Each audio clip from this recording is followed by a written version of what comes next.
friends, Kaitlin here. I'm interrupting to let you know that we had some technical difficulties post-recording on today's episode. So you may notice that the audio is a little different than it normally is, and you would be right. But we are getting it all worked out for next week. So just wanted to say we're sorry in advance, but I hope that you really enjoy today's episode. Guys, welcome to the Say So podcast. I'm Kaitlin. And I'm Darbi. And today we are going to continue our ship series. And we're continuing with part 3, talking about friendships today. Yeah, ship. Ship. With a P. Ship. But, yeah. Although maybe it might feel like the other one sometimes. But yeah, so we've been talking about friendships. We kind of gave an overview a couple weeks ago, just what friendships could look like, should look like. And then I recently talked about healing that can come in friendships and what that needs to look like. And so I've just been thinking about the story of David and Jonathan, and I was reading into that for this. And, you know, everyone kind of knows about David and Jonathan. They were great, great friends. And it says, this is in 1 Samuel 18, that David had just defeated Goliath. Okay, and we all know that story too. He had just defeated Goliath, and Saul comes to him and is like, "Who are you, dude? Like, I gotta know." And he said, "I'm the son of your servant Jesse." And it says, as soon as David finished speaking to Saul, the soul of Jonathan was knit to the soul of David, and Jonathan loved him as his own soul. And it goes on to say that Saul took David into his house and made him like a son. So they were like brothers. But then Jonathan made a covenant with David because he loved him as his own soul. So I think what we see here is they had a covenant friendship. A lot of times we think about covenant in terms of our marriage, but we can have covenant friendships too. I've got some in my life that I can say, like, my soul's with your soul. We might not always be doing the same things, but like forever and ever, I'm walking you home to Jesus. And so what we see here that was required in their friendship was loyalty, sacrifice, compromise, and an emotional attachment. Because really what happened was Jonathan was heir to the throne.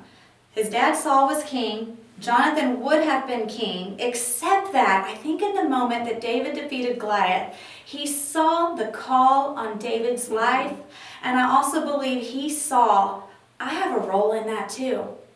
I want to knit my soul to yours. I want to be a part of the mission, and I want to have a friendship that has eternal value.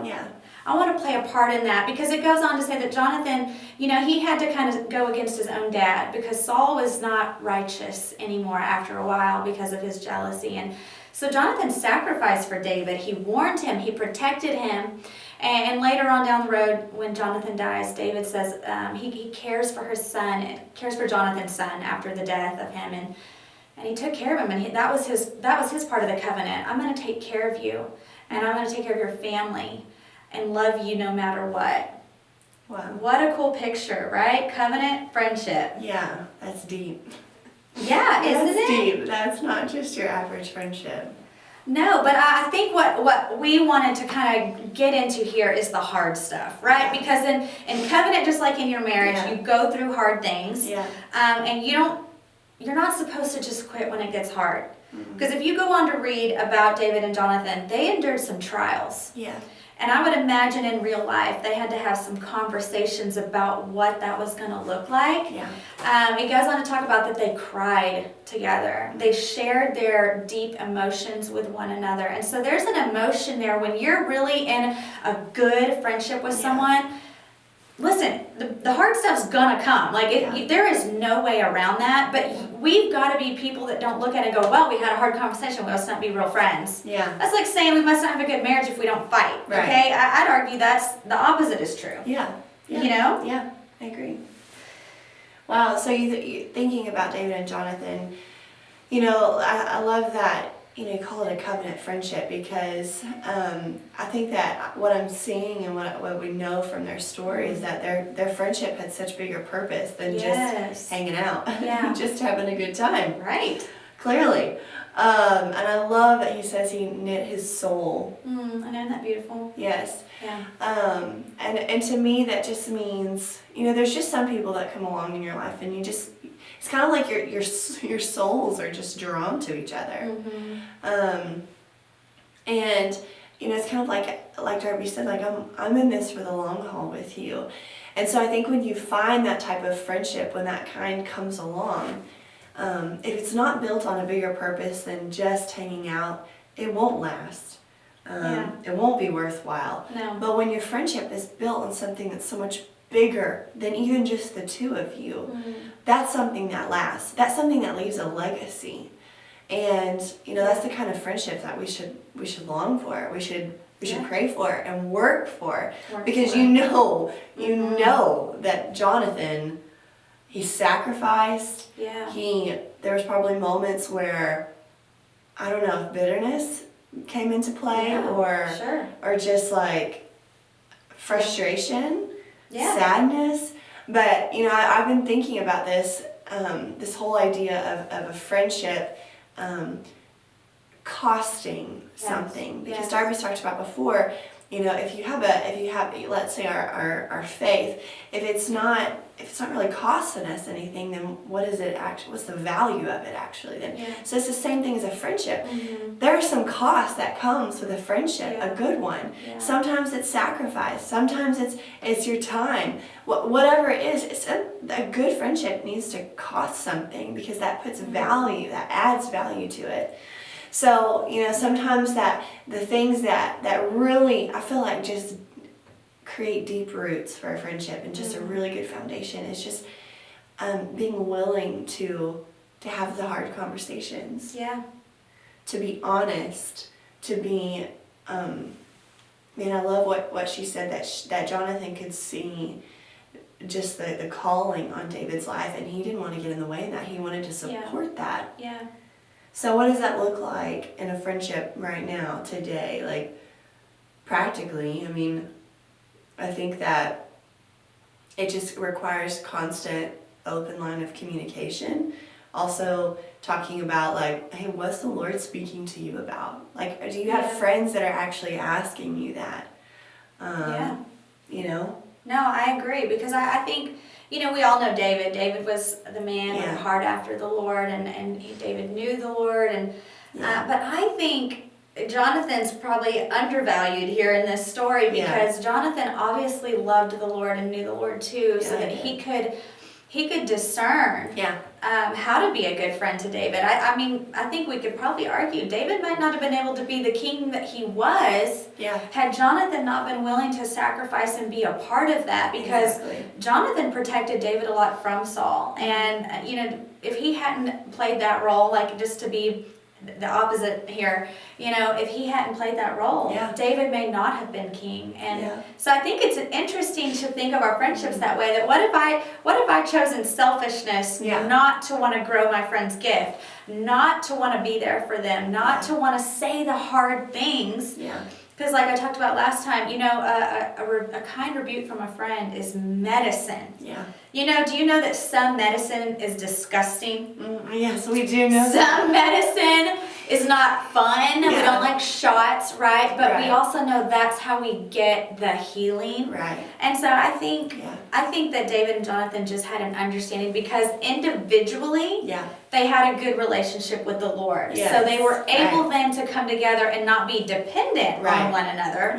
But to grow together. And I think that's a key thing that I'm looking for in a friendship. Like, I'm not saying you can't be friends with unbelievers, but the people that you let really close, the people that you let have a good proximity and let you speak into your life, they're the ones that I want to know, do you hear from the Lord? Because I want that, and I want to do that for someone. Exactly.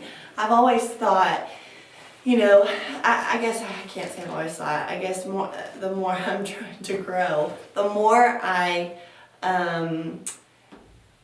don't just ask anybody their opinion. I want to ask the opinion of somebody I want to ask advice from somebody that I know is going to ask the Lord before they just share their opinion with me. Because, if it's like a big thing, let's say, I don't know, maybe it's a big life decision and you want some wisdom from somebody. You don't just ask anybody.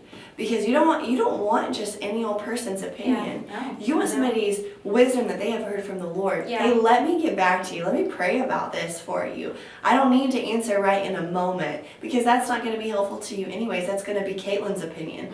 Let me see what the Lord has to say about this. So it all goes back to an individual relationship with the Lord. If it's not growing, man, it's like you're putting a cap on everything. Yeah. So in terms of a friendship, man, when two people are both just really running after the Lord, what could go bad? What could be bad from that kind of friendship? Yeah. You know? That's so good. So, yeah. And it's important. And I think also, practically, when it comes time to have a hard conversation, Yeah. because like I said, you can't avoid that. And Yeah. really, I think you need to start analyzing, if you haven't had a hard conversation in a friendship, Yeah. probably means it's time. Yeah. It probably means you're like, right now, you can think of something. Yes! You're like, oh yeah. And it's under the rug, right? Your Yeah. rug is like so big. Yeah. You're like, yeah, because I haven't said the thing to you that's bothering me. And Yeah. I mean, I feel like, so we just had this. Kaitlin and I, you guys think Kaitlin and I have probably no problems. Well, they are just the best. We are best friends. But we also have hard conversations. So Yeah. not often. We don't often. Yeah. But we did recently, Yeah. and it had to be like, I feel this way and I feel that way. But here's the deal, and here's what is so cool about it is, we both know that we love the Lord, and the Lord is a third strand in our friendship, as it is in our marriage. So regardless, this is key in a hard conversation, because if you go into it and you're not sure the Lord is a part of that, then you are risking the outcome. But when you know the Lord is in it, then He's already making a way. He's already preparing the hearts, and love is going to be what leads that conversation. And listen, you're not going to go in there defensive like, oh man, when she says that, I'm going to say this, and then it's like, man, I'm sorry. Yeah. I love you. I forgive you. Whatever that hard thing is, like, that's going to be your first response. Yeah, because I think that she knows my heart. I know her heart. It's never to just shatter hers. It's to hold it gently and to always, I think about this with my husband, but the same goes with a friendship. You are to protect me, but to also make me better. Right. Like, I need you to make me better, because you see things that I don't see. And so if you go into a conversation like we've talked about this before, peace will be the only result of this conversation. I've already resolved. I'm going into it. I won't end it until it is at peace. And it should never not be at peace. Can we say that? Like, we don't have to just throw our dukes all the time. Right. We don't have to. We don't have to use words that hurt. Like, but if your mind is already on the defense, then things that really aren't that hurtful are going to cut you like a knife, because you're not ready to receive it anyways. But if you go into a conversation, you just know, I know that this person loves me, and I know that she cares about my future, she cares about my family, she cares about my relationship with the Lord, she wants me to be a better follower of Jesus. Tell me, show me my blind sides, show me what I've been missing. Right, I don't need a bunch of cotton ball friends. No, I know. Don't sugarcoat it. Like, tell me the real deal. And so, and I honestly, like, Darbi's probably, if I look back on my life, like, she's probably, I don't know, maybe the only friend that it's just kind of set apart in a way that's like, I just know Darbi's for my future with the Lord. And so, like, I've chosen to invest in such a way that hard conversations are just part of it, you know? And, like, that's not to say that good friendships have not been a part of my life. That's not true. Like, I've had some great friends, but, like, when you start investing the ones that you're going to have for your whole entire life, then you just know that, hard moments are going to come. And the thing is, and this is the hard truth about it, we have a sin problem. Yeah. So when we have a sin problem, we have a death problem. Yeah. If I say, I love you, you're my best friend, but you know what, I'm going to leave you dead in your sin. Yeah. Do I love that person enough to be like, okay, no, we're not. Like, I don't want people that are gonna go, oh yeah, I knew that was sin, but you know, I just wanted to leave you in it. Yeah. No, real friends don't leave each other in their sin. They don't leave each other in, and maybe you don't have blatant sin in your life, but maybe there's just an area that you're like, do you know that's perception? Do you know, or maybe it's even just like I know you can do a little better. Yeah. Like, I just want to, listen, I'm going to call you up, not out. Because out's saying if you don't, then you're out. But up is saying, I'm going to come with you. Come with me. I'm going to go with you. And that's what real friends need to do. But we need to have those truthful conversations that, like, I don't want to leave you dead in your sin. Yeah. I don't want to leave you stuck there. Yeah. Because you're way more than that. And God has way more than that for you. That's good. Let's talk about, for a minute, let's talk about trust and forgiveness in a friendship. Because I feel like trust is a major issue just among people in general today. We just don't trust very easily because I think we just think that It should be given. Yeah. Maybe. Yeah. Well, we were just talking about this on a different note, but how none of us want our trust tested. Yeah. Okay, we don't. Well, you want to expand what that means. Okay, so whether you're with the Lord or your spouse or a friend or your kids, right? We all assume individually, I'm trustworthy. Because we're judging our own intentions, but we're judging other people's actions. Yeah. So based on our intentions, we're saying, I'm a trustworthy person, so you should just automatically trust me. So when this person has a moment of like, I'm not sure I trust you, we get defensive when really we need to go, okay, well, how can we work together to build the trust? Yeah. But since we don't like our trust tested, but listen, even God is testing trust. He's testing your heart. Do you trust me when things don't go the way you want? And the thing is, do you know where trust comes from? It comes from knowing someone. Yeah. So if you're not trusting the Lord, you probably don't know him. Because to know him is to trust him. That's just truth. Yeah. And that's going to be the same of your spouse or a friend and even your kids, right? Like you're constantly, if I give my kids a curfew, then they don't come home. They just showed me I can't trust them because also it's telling me they don't trust me. That's ultimately what they're showing me because I set a boundary that they can't trust me enough to know that I want their best. Yeah. I didn't give a curfew to punish. I gave a curfew to protect. Yeah. And so we've got to kind of switch that perspective of like, I want to build your trust. Yeah. And I want to grow my trust with the Lord. Ultimately, right? Because if God is over all of this, then I trust him even more than I'm going to trust people. People will let us down. But we need to be okay having our trust tested a little. Yeah. Yeah, I'm just thinking about with the Lord, like trust is a baseline for me. It doesn't matter if something just comes out of nowhere, I'm still like, okay, well, the Lord did that for a reason. Like, I just know, I just trust him enough to know he cares about my, me and my future enough. Like, I don't have a problem with trusting the Lord. I think when it comes to friendship, it's like, it's always like, are you going to tell my dirt to everybody? That's what everybody's worried about. Yeah. Are you going to tell, I'm about to confide in you. Yes. Are you going to go tell, even if it's like, you're not trying to, it's not malicious. It's like you said, the intent is never to not be trustworthy. Sometimes the action is in a moment, But I think you have to always go back to, okay, in this moment, I chose to speak, I was discerning to say, okay, this is a moment I feel like I can share this thing. In this moment, I'm going to share with you.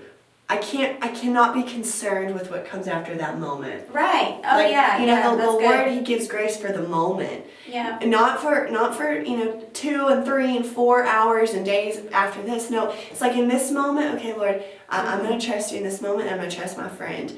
And then beyond that, if there's a moment where you're like, man, that was between us, then you have a conversation. Right. You don't just be like, well, I'm never trusting you again. I can never tell you anything again. It's like, let's have a conversation. Hey, I told you that in confidence because I needed that in the moment. I needed the reassurance. I needed a friendship or whatever.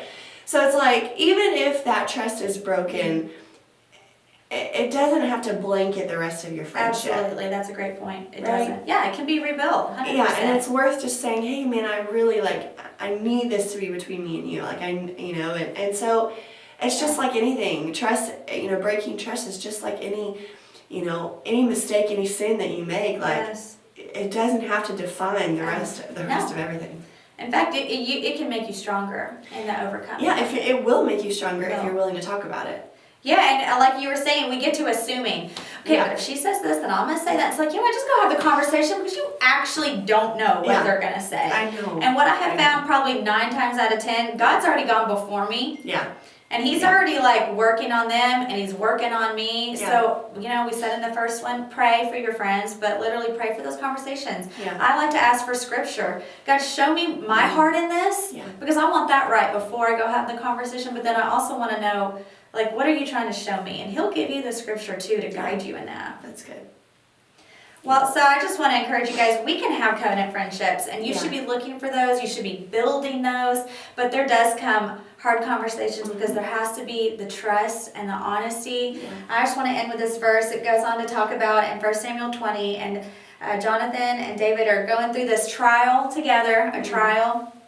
And so he says, and as for the matter of which you and I have spoken, behold, the Lord is between you and me forever. Mm. And that's something, you have to also decide in your friendship and say, me and you, we're friends forever. Yeah. Nothing will ever change that, no matter what is ever said, because I love you, and we're not gonna settle for less. I love that. So y'all go have a couple hard conversations if you need to, but just let yourself be led with love and pray about it. But then do it. You'll be better and stronger for it. Oh, that's so good. Yep. I loved it. Okay, we'll see you next week.